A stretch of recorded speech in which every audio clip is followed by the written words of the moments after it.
અને જેવા અત્યારે બધા હસતા ભેગા થયા છે એવી રીતે 4 ધામની યાત્રા પૂરી કરી અને હસતા મળે ફરી આવો અને ફરી આપણે બધા આનંદથી મળીએ એવી મારી આખી ગ્રુપ સોસાયટી તરફથી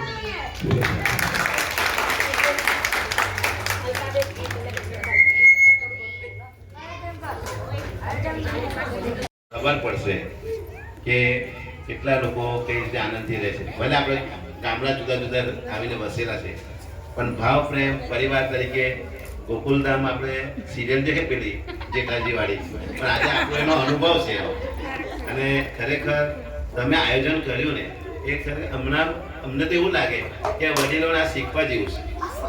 અમે બાળકો જોશું તો આ શીખવા જેવું છે. બીજી વાત કે આજે અમે બધા જઈ રહ્યા છીએ કે આપણા વડીલોના આશીર્વાદ છે.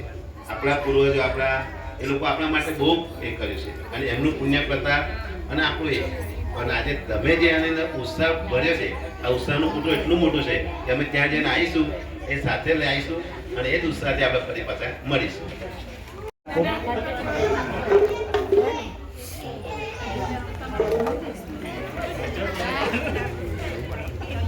સૌને જય શ્રી કૃષ્ણ. ગુરુકૃપા સોસાયટીના વડીલો, બહેનો, ભાઈઓ, નાના ભૂલકાઓ સૌને બધાને જય શ્રી કૃષ્ણ.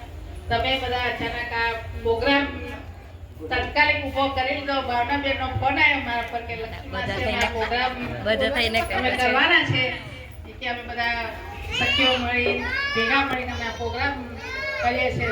તો બહુ તમને ધન્યવાદ અમે આપીએ છીએ. બધી બહેનોએ આ પ્રોગ્રામ તાત્કાલિક કરી નાખ્યો અને અમારા બધાના તમને આશીર્વાદ છે કે અમારી જેમ તમે પણ કેદારનાથ, યમનોત્રી, ગંગોત્રી, બદ્રીનાથ ચારે ધામની તમે પણ યાત્રા એક દિવસ જરૂર ને જરૂર કરશો અને અમે તમારા આશીર્વાદથી 4 ધામની યાત્રા કરી વાતે ગાતે પાછા આવીશું.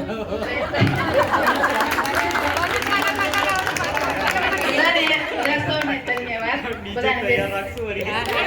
ભગુ ચાલ્યા પરસોત્તમનું મન પ્રસન્ન. ઈશ્વર સાથે ભગુ ચાલ્યા પરસોત્તમનું મન પ્રસન્ન. જીવનમાં આનંદ છલકાય પ્રવીણ કરે ભાવ ભરણ. જીવનમાં આનંદ છલકાય પ્રવીણ કરે ભાવ ભરણ. મગન મનથી યાત્રા કરે નાનજી સાથે ખુશી વહે. મગન મનથી યાત્રા કરે નાનજી સાથે ખુશી વહે. ધનેશના આશીર્વાદથી હિંમત હૃદયમાં સદાય રહે. ધનેશના આશીર્વાદથી હિંમત હૃદયમાં સદાય રહે. વિજયના પગલા આગળ વધે. સફળ બને સુહાણી. તમારા મિત્રો સાથે મળે, તમામ મિત્રો સાથે મળે. યાત્રા બને નિરાળી. યાત્રા બને જ્યોતિઓની રોશની સાથે લક્ષ્મીનો આશીર્વાદ. જ્યોતિઓની રોશની સાથે લક્ષ્મીનો આશીર્વાદ. રાધાના ભક્તિભાવથી મન થાય ખુશહાલ. રાધાના ભક્તિભાવથી મન થાય ખુશહાલ. મણી સાથે મીઠી વાતો સવિતા લાવે સ્મિત. મણી સાથે મીઠી વાતો સવિતા લાવે સ્મિત. સીમાના સાથથી યાત્રા બને આનંદમય ગીત. હસુમતી હાસ્ય ભરે મધુ મીઠાશ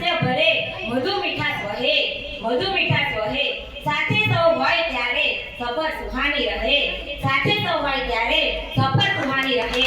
ચાલે આપણે સૌ સાથે મળીને ભગવાનને પ્રાર્થના કરીએ કે તેમની યાત્રા સુખમય, સુરક્ષિત અને સફળ બને. તેઓ સ્વસ્થ રહીને આનંદ સાથે યાત્રા પૂર્ણ કરે તેવી પ્રાર્થના છે. અમારી હાર્દિક શુભેચ્છાઓ.